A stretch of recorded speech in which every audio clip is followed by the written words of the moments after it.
இன்னைக்கு நம்ம பார்க்க இருக்கிற ஸ்டாக் வந்து டாடா கேபிட்டல். ஒரு எஜுகேஷனல் பர்பஸ்க்கான வீடியோ தான் இது. ஸ்டாக்கு நியூவா இப்போ தான் லிஸ்டிங் ஆயிருக்கு. லிஸ்டிங் ஆனதுலேருந்து பார்த்தீங்கன்னா, ஒரு கன்சால்டேஷன் முடிச்சுட்டு ஒரு ட்ரெண்ட் லைன் பிரேக் அவுட். அதுக்கப்புறம் இப்போ வந்து ஸ்டாக்கு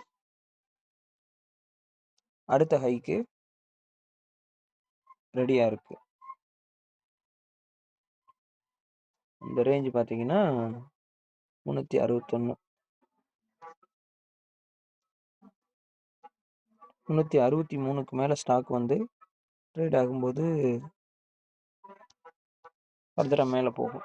கீழே வந்தால் எவ்வளோ தூரம் வரலாம் அப்படின்னா, நமக்கு இதான் லெவல்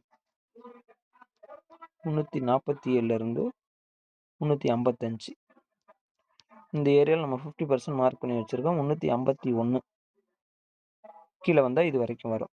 நீங்கள் ஃபர்தராக ஸ்டாக்கு 347 கீழே வரும்போது எக்ஸிட் பண்ணிக்கலாம். 63 மேலே போகும்போது பை பண்ணலாம்.